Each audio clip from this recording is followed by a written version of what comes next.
Okay, good day. Kita ko sa isang camera? Ha? Yan. Okay, good day mga ka-airsoft. Good day mga ka-bigman. Tignan mo yung audio. Mga airsoft, comment down below. Hindi ko alam kung maayos o clear yung audio ko, no? Kasi outdoor tayo. Sarap pala mag-live dito sa labas ng bahay, no? Yung hangin, kaya lang ang iniiwasan ko lang kasi yung yung ingay, no? Ingay ng mga dumadaang motor, ingay ng hangin, mahangin ngayon no? Yun ang iniiwasan ko, no? Tapos maganda yung audio. Outdoor tayo. Oo nga, no? Solid, no?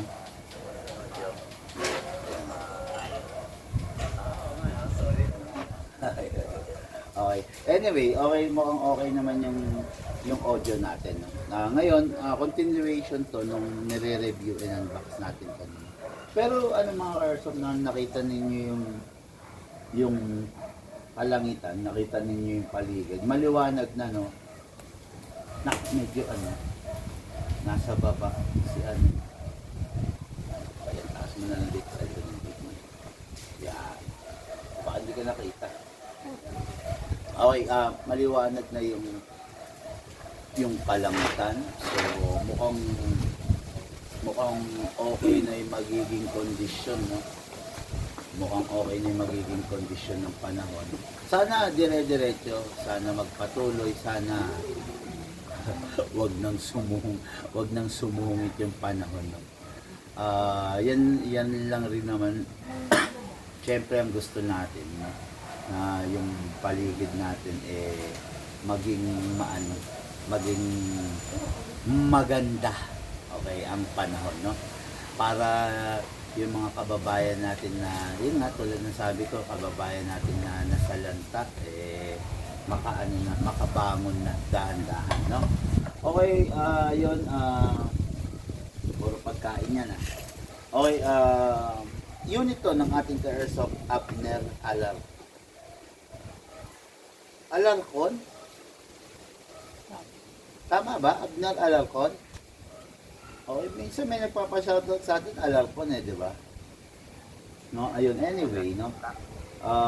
Ayun, review and unbox natin tong unit ng ating ka-airsoft, the Daniel Defense, no? What is good and special about this unit? Okay. Kung makikita niyo mga airsoft, this is not a typical black unit.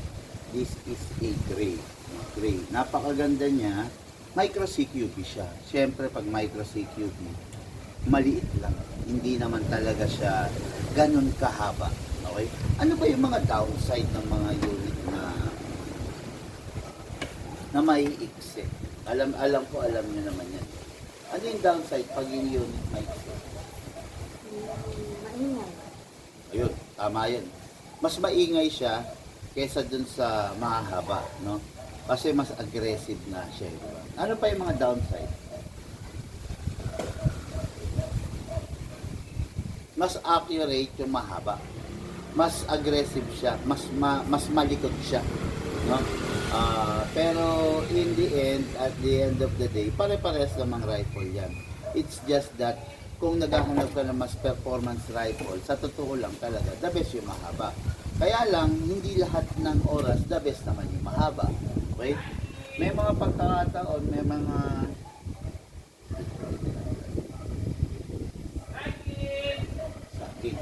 pagkakataon, may mga oras na the best yung maiksi, no? Lalo na kung yung venue ng pinaglalaroan mo is maliit. Tama o? Saan ba normally anong ginagamit na unit normally pag maglalaro ka sa mga forest, sa mga jungle? Mga DMR, ganun na mahaba. Mga DMR, mga long barrel, mga RIS, di ba? Yun ang ginagamit sa mga malalaking venue, di ba? Normally, itong ganito, saan ginagamit? Mga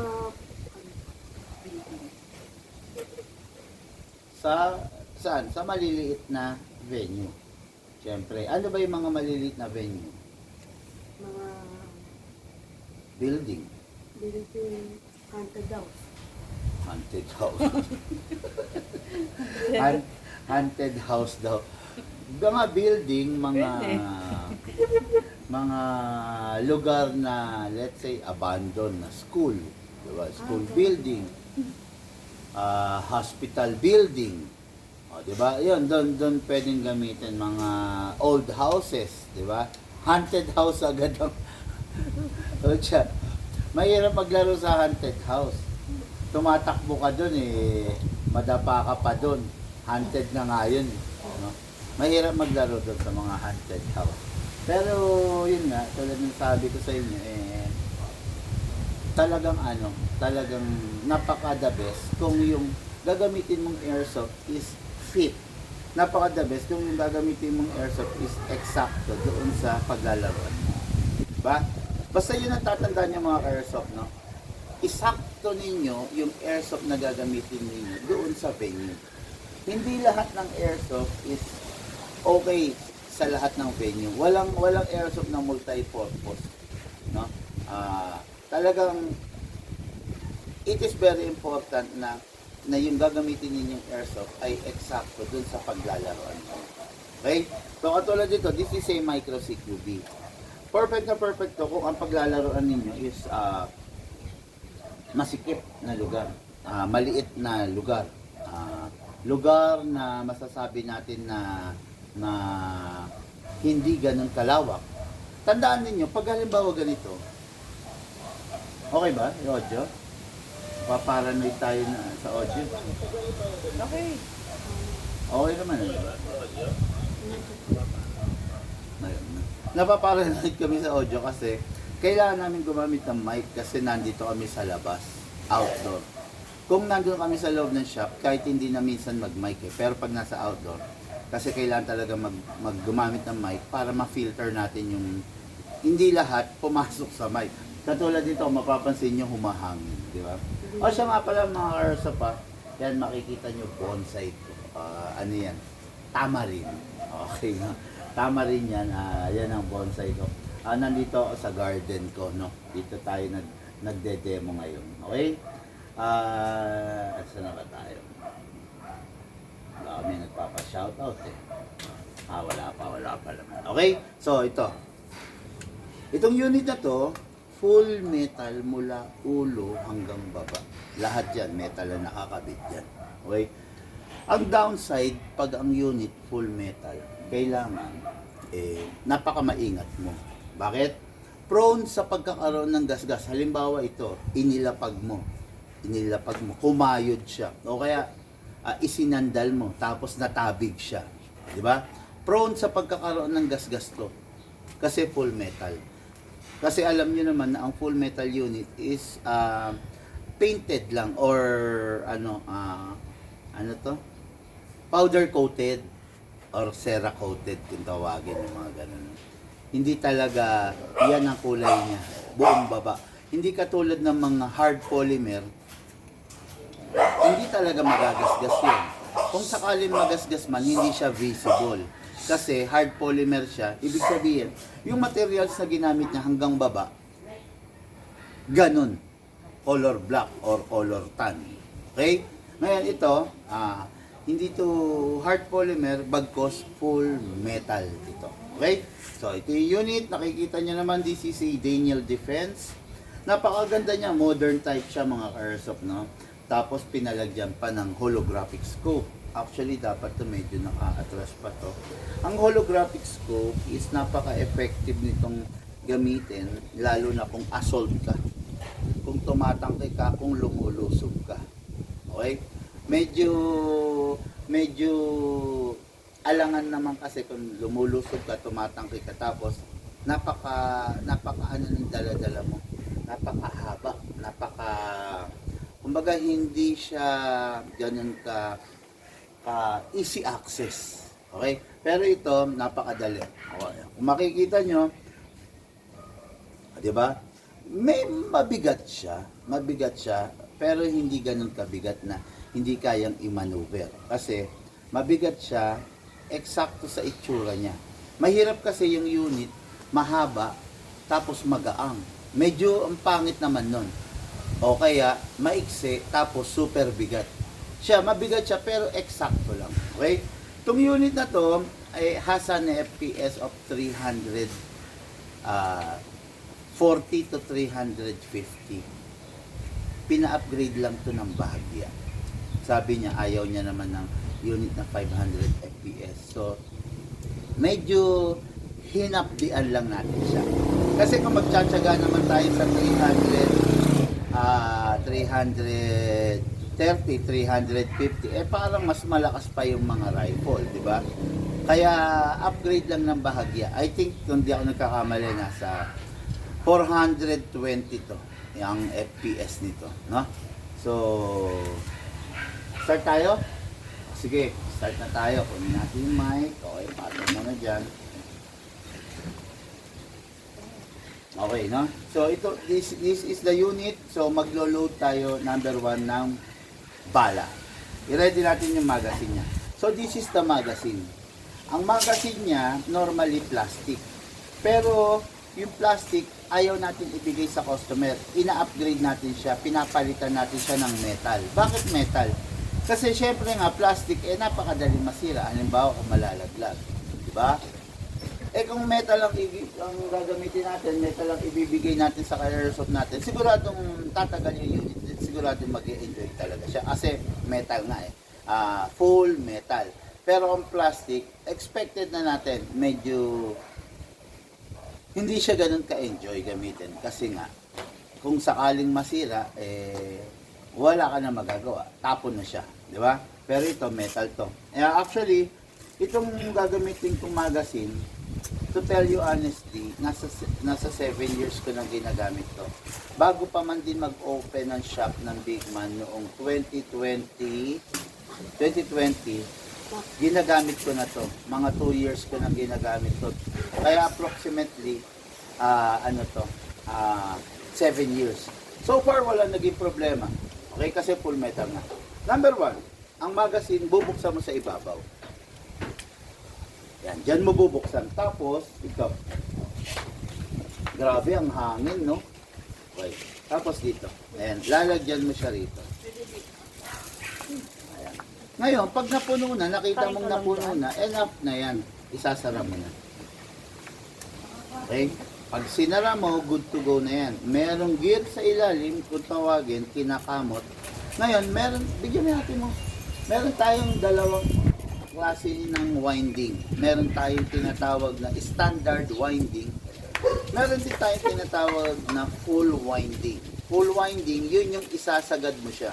Yun yung laman, buong laman ng magazine is maloload na agad. Full winding. Yung standard winding, yun yung every 30 rounds, mag-winding ka, magkakamot ka. Okay? Meron lang disadvantage, mga ka-airsoft, yung full winding na tinatawag. Yung full winding na tinatawag, okay yon. Pero, once na natapos ka maglaro, kailangan pakawalan mo yung wininding mo. Pakawalan mo yung bala. Kasi pag hindi mo pinakawalan, ano ang mangyayari? Pwede nyo umina yung spray. Ayun. Tama yun. Umina yung spring. Tapos yung gear mo, pwedeng mabungi. Kasi kumbaga, loaded na loaded siya. 'Di ba? Kumbaga, bit-bit na bit-bit niya. Kaya, sabi ko sa inyo, dalawang klase, merong standard winding, merong full winding. Kaya, kung magpo-full winding ka, after mong gamitin, pakawalan mo. Ngayon, ipapakita ko sa inyo, magpo-full winding tayo. Yung full winding, yung lahat ng laman nito nakapila na. Hindi mo na kailangan magkamot every 30 rounds. Abangan ninyo yung last clicking sound na maririnig natin.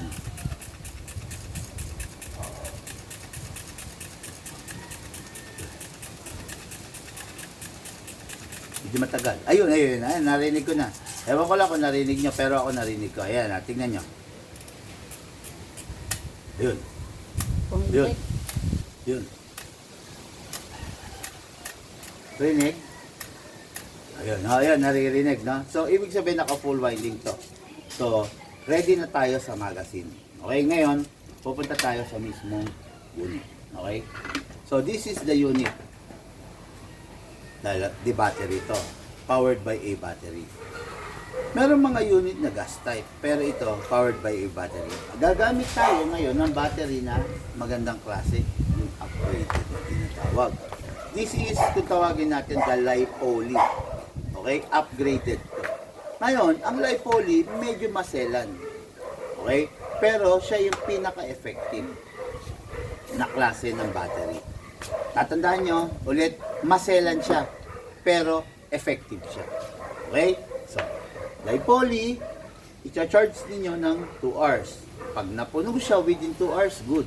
Kung hindi naman siya mapupuno, within 2 hours, okay lang. No? Okay lang yon. Kung hindi siya napuno ng within 2 hours, pagpahingahin nyo muna, then saka nyo i-resume ang charging. Okay? Yan. LiPoly. Ang LiPoly, hindi pwedeng Mag-drain. hindi siya pwedeng ma-drain. At saka hindi pwedeng Overcharge. hindi rin siya pwedeng ma-overcharge. Bakit? Anong nangyayari pag na-drain? Pwede siyang gumobo. Mag-bloated. Pwede siya mag-bloated. Pag nag-bloated siya, anong ibig sabihin pag bloated? Kasi rana yung battery. O, pasira na yung battery. Pag bloated na siya, pasira na yung battery. Indikasyon yun na pasira na yung battery. Kaya iwasan ninyo mag-bloated. Para makaiwas kayo, huwag ninyong hayaan ma-drain, huwag nyo ring hayaan na overcharge. Okay? Para hindi ka ma-overcharge, i-charge mo siya ng 1 to 2 hours. 1 to 2 hours. Kung mapupuno, within 1 to 2 hours, good. Pag hindi na puno, within 1 to 2 hours, anong gagawin? Bunutin, pagpahinga, at Ayun. Bunutin mo. Then, pagpahingahin mo muna ng mga 5 to 10 minutes, saka mo i-resume yung charging. Okay? Ayan. Ngayon, ilo-load na natin to. Saan ilo-load yung LiPoly sa unit na to? sa box. Bat stock dito. Okay? Pindutin to. Ay, isa nga pala na-adjust yung unit na-adjust yung unit depende sa habang gusto. Ngayon kung gusto mong i-load na yung battery, pindutin mo to, atake mo to. Yun. Inaalis mo na to. Okay? Sabi mo lang muna. Ngayon, meron ditong tube kung saan mo ilalagay yung battery. Hindi kasya to, masyado to mahaba. Yung isa lang. Okay? Aalisin natin to. Ano to? Thread type lang. Ayan.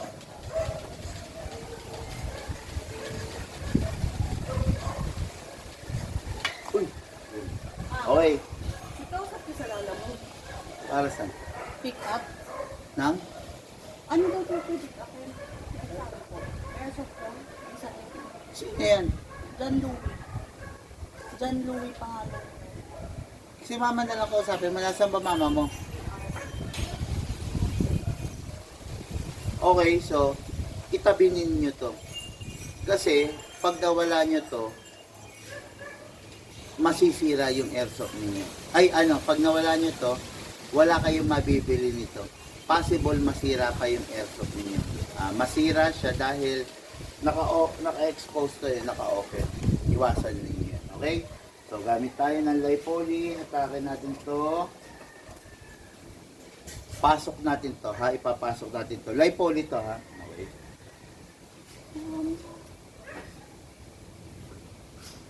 Okay, slowly. Tapos, ilak natin, then pasok natin.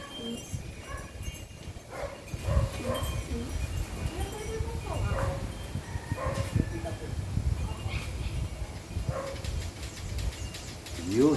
Okay, yan na, ha? Okay? Tapos, pwede mo nang ilagay ito.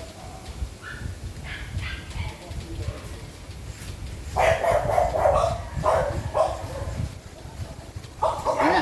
Nailagay na natin, di ba? Ngayon, try mo, single file, rapid file. Sarap, di ba? Okay, ngayon, balik natin to para pogi.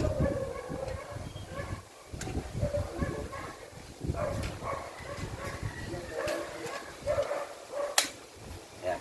Meron tatlong adjustment. Merong long, may mid, then merong compact.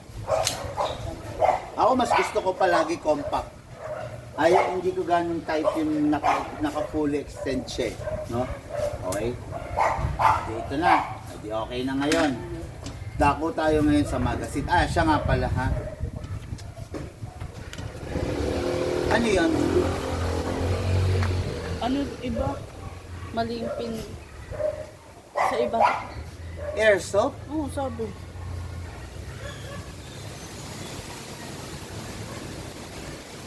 Pipick-upin niya airsoft? Sabi niya. Baka pinapin lang airsoft. Baka. Oo.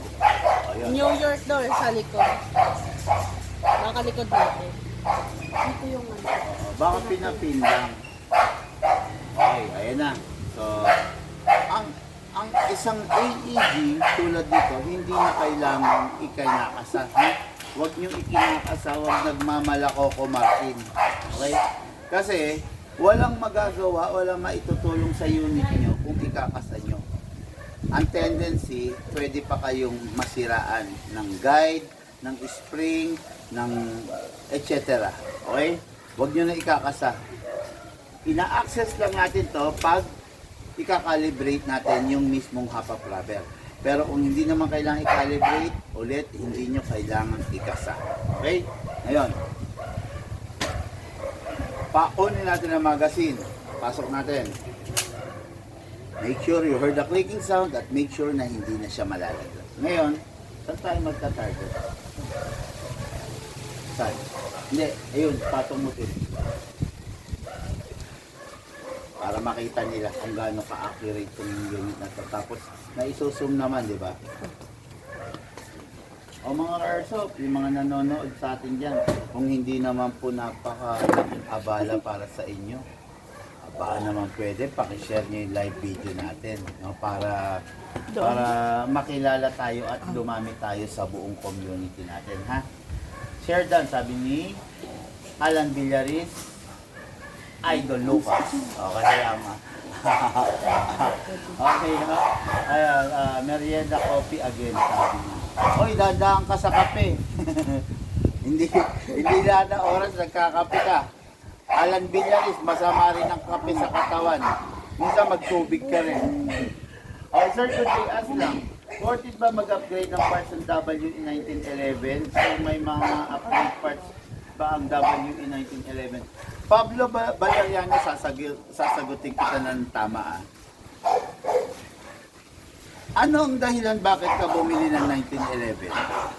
Unang-una, classic lover ka ba? Collector ka ba? Or the worst case scenario, yun ang pinambudol sa'yo ng dealer mo? Or the other way around, wala ka na mapagpilian, 1911 na lang. Ayun, di ba? Ganito, kung pumili ka ng 1911, meron mga katangian ng 1911. Classic. Ayan, number 1, classic. Number 2, mahirap ang pyesa. Number 3, limited ang lakas. 1911 yan. Okay. Malakas na yan. Dun sa kategorya niya. Pero, kung hahanapan mo ng lakas ng gusto yan, dapat hindi ka nag-1911. Dapat nag-2011 ka, or yung mga matataas na unit.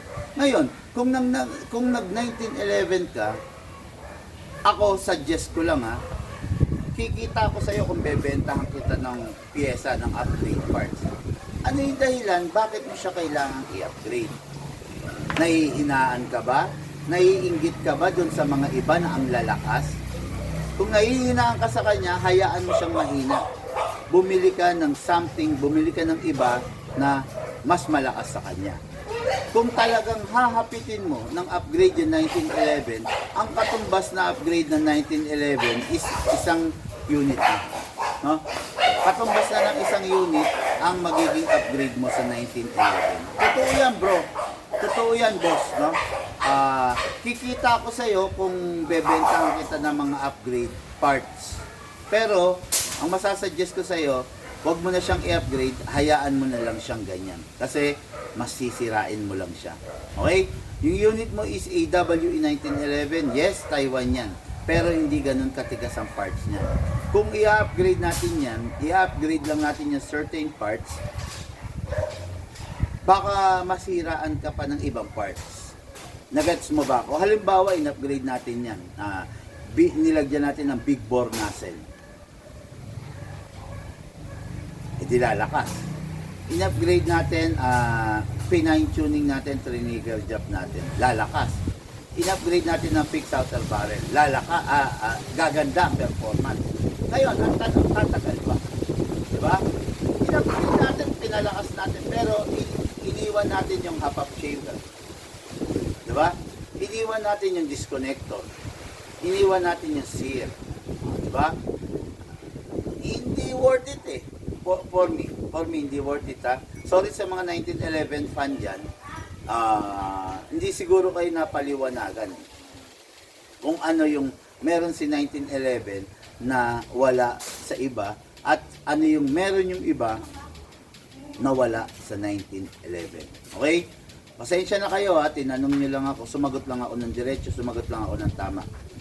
For me, hayaan mo na lang yung 1911 mo na kahit pa paano nagpe-perform siya na mahusay dahil pag in-upgrade mo pa yan, hinapit mo pa yan, sisirain mo lang yung 1911. Okay?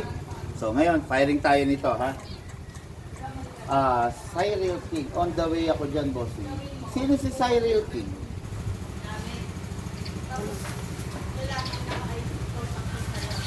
Ngayon, meron pa nagpabook na Cyril King. Sino yung Cyril King? Ano yung Cyril?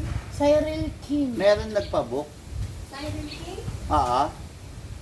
Sir King yun na, bakit? Si Sir King yon? Bakit? King Gamboa? Oh. Ng Rizal? Bakit? Tanong mo kung ano pong sadya. Saan ba siya nag-message? Ito, sa live ko. Ano sabi niya?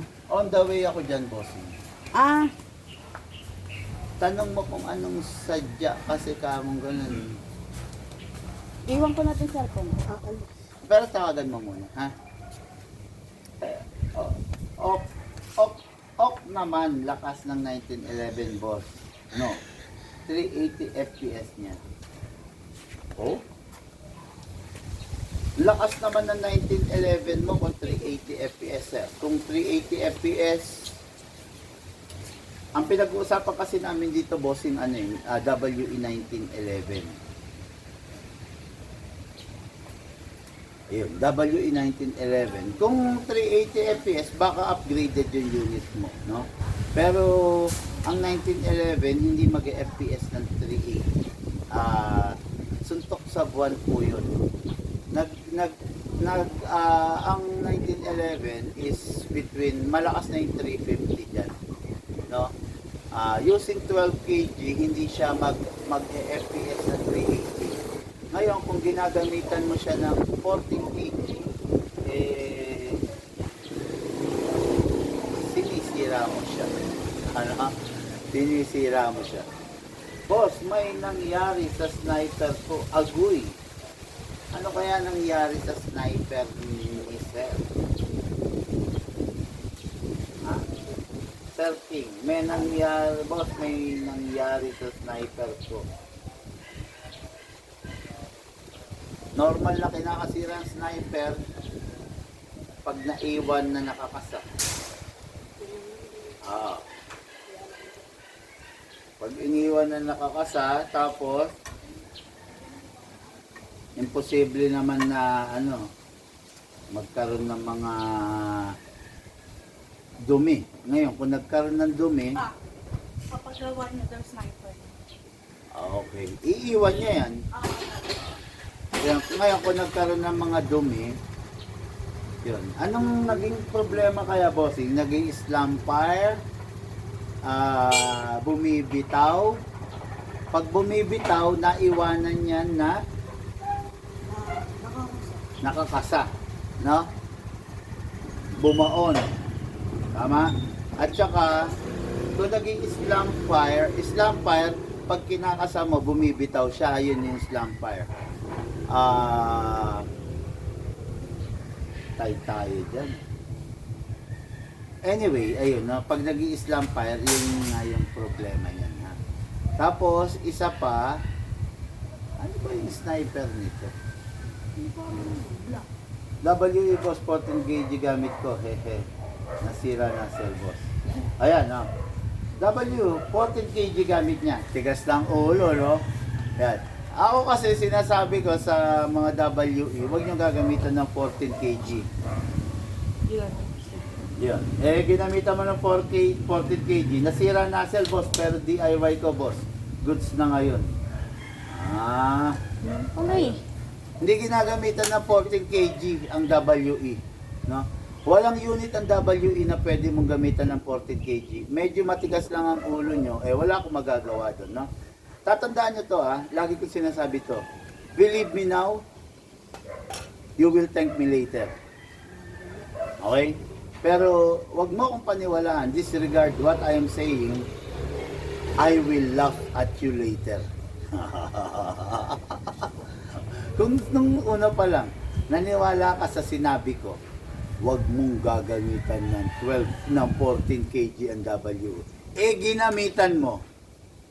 And I will laugh at you later. And I will laugh at you today. Yan. Basta basta sunod lang kayo. Pag sinabi sa inyo na huwag niyong gagamitan ng 14 kg, hindi niyo gagamitan. Bakit nyo gagamitan ng 14 kg? Kasi naiinggit kayo din sa iba, ang lakas. Bumili kayo ng malakas. Eh, pan 12 kg lang yung unit mo, gagamitan mong 14 kg. O, dahil naiinggit ka rin sa malakas. Ano nangyari? Nasira. O, di ba? Nabasag. Gastos. Di ba? Gastos. Magkano nasel, ha? O, di ba?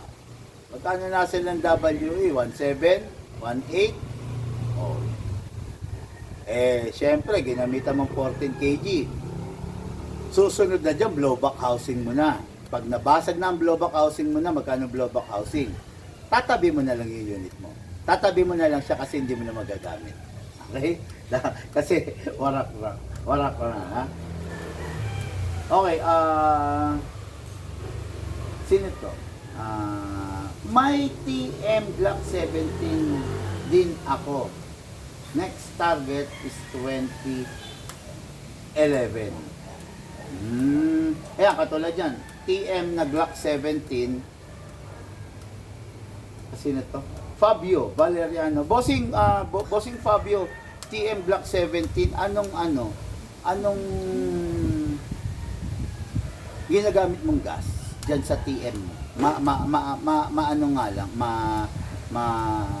malaman nga lang. Tignan ko lang kung tama nga ba yung ginagamit ng gas dyan sa TM. Anyway, grabe, tagal na. Okay, firing Lucas, firing. Sumo siya. Sumo ng damay siya, tsaka damay yung target. Hindi, kita yung target. Kita ba? Pa. Medyo wag ka lang sandal. Ay, medyo sandal ka lang. Hindi si Papa. O di lalayo lang ako. Yeah. Nakakain. Bigyan mo siya ng instructions. Yung tamang babarilin niya para hindi siya babaril-baril. Ano siya? Iguhit mo yung pangalan niya na Luke. Oh. Kaya mo yun, LUKE lang eh.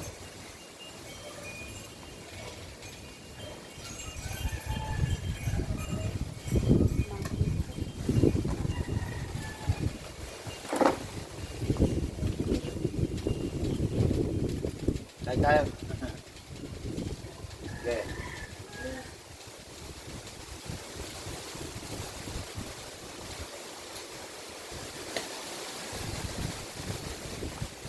Pwede pa rin yung bala. Hindi. Lapit-lapit lang, Gumagawa kang kinakabahan ka dahilan lang eh. Go ah. Oh.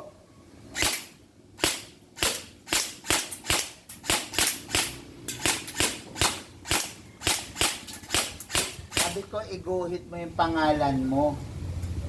Sige, guhit mo yung pangalan mo. I-ano mo. Layo lo. Oo nga, Sin. Bre. Bre, makakama. Loko ka. Napapansin niyo mga ka-airsoft. Dali ah. Huwag mo yun. Kung napapansin niyo yung unit, hindi siya nauubusan ng bala, di ba? Hindi kinakamot maya kasi naka full winding siya. Yan yung sinasabi ko sa inyo, yung full winding. Okay.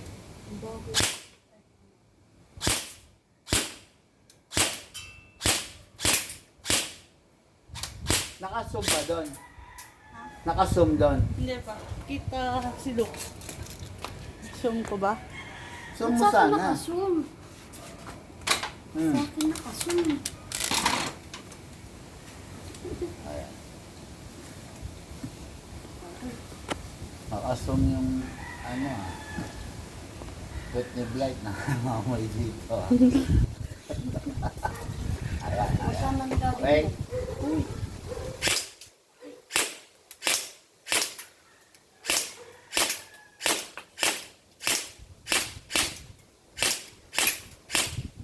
Ay, lokunin mo yung green gas.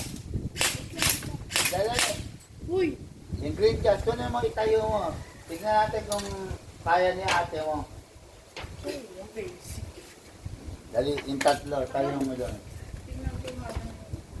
Baka maubusan ng bala yan. Ha? Kunin natin yung green gas para magkakalaman na.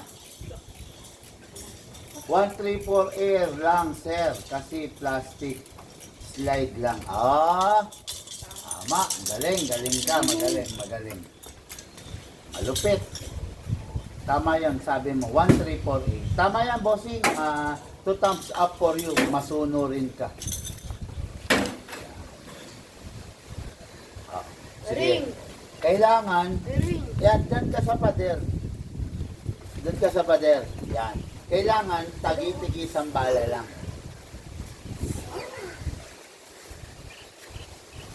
Uy. Okay? Hit 1, hit 2, hit 2. Ano Oh! yun? Ano yun? Ang hangin kasi! No! Makuha ka na ng dahilan.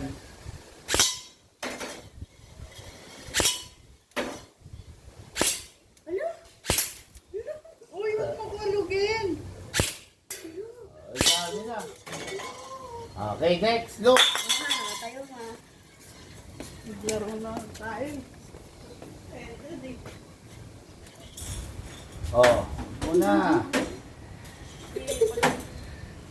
Isang bala Okay. lang. Isang bala lang ito.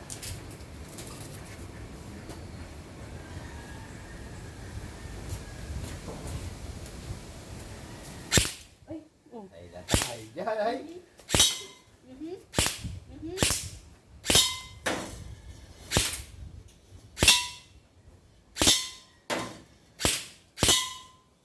Dami mong Mas madami inubos. ka. Hindi ka Ay, na isa pa, si isa pa. hindi ka na si Bantugan yan. Tayo mo. Isa pa. Tayo mo. Try niyo yung rapid fire. Pag pumuputok kayo, hindi lang basta pumuputok, tinitignan niyo kung accurate pa yung bala ng pinuputok niyo. Kasi kung hindi, i-adjust natin ang napaprother. Okay. Firing, rapid ha, burst lang. Pero puro tama na yung club.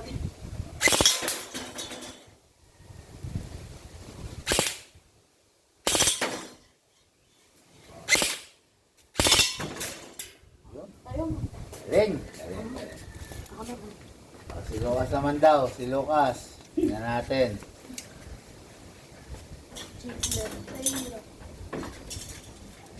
Bukas yung... Isang burst lang ha. Sige. Okay na, huwag mo nakamuti marami yan. Hindi mo, naka full winding yan.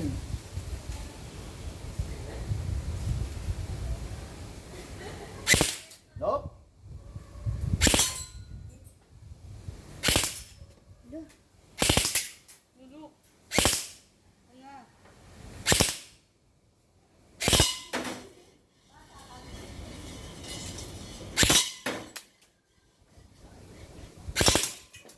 Ah, Practice ka pa ba? okay. Ayan. Ayan. Wait lang pa. Ayusin ko muna. Ansom. Lapit ka na pa. Pero in fairness, mga ka-airsoft, kita nyo kasi, ayan, nakita nyo naman siguro, ganun katindi yung hangin eh. No? Ang lakas talaga ng hangin. Kaya medyo kahit papano, nag-take to sila. No? Kasi ang gamit namin bala is .20 lang. Nilipad yung ibon. Ano? Pero kung .30 yan, malamang sa malamang, kakayanin naman yan. No? Ako kasi ang gusto kong target yung mga sanga eh. Sanga ng bonsai. Anyway, ayun no. Okay. Unit yan ng ating Airsoft, Abner Alarcon. Abot din doon pa. Two thumbs up kay Sir Fabio Valeriano kasi alam niya yung tamang gamit, alam niya yung tamang gagamitin dun sa unit, no. Hindi siya yun, kahit alam niyang medyo may kahinaan lang yung 1348 and the 12 kg, hindi siya nag-a-attempt na mag 12 kg. Two thumbs up sa'yo. Ganyan yung mga tao na ganyan yung mga tao na kailangang idoluhin, no? Kasi alam niyang respetuhin yung limit ng unit niya. Okay? Yan, two thumbs up for you, bossing. Saludo ko sa'yo. Ikaw yung mga tipo ng airsoft player na dapat talagang idoluhin. Okay? So, ito yung unit natin kay Airsoft. Every time matatapos maglaro, always clear the chamber. Remove the magazine first, then clear the chamber. Samputok. Then, rest the spring. Lalagay natin siya sa rapid fire. Pe-press natin siya ng 1 second para yung spring niya. Single fire. Then, put it back to straight. Okay. So ito yung unit natin Airsoft, Abner Alarcon, Dadyangas,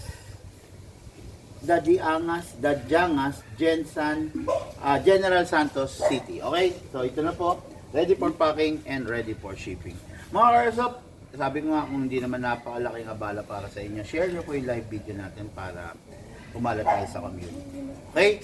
Maraming salamat po. Lahat po tayo nagmula sa iba't ibang larangan, pinagbuklod, pinag-isa ng iisang libangan. Yun po ang paglalaro ng Airsoft, hatid po sa inyo ng inyong lingkod, Big Man. Thank you po.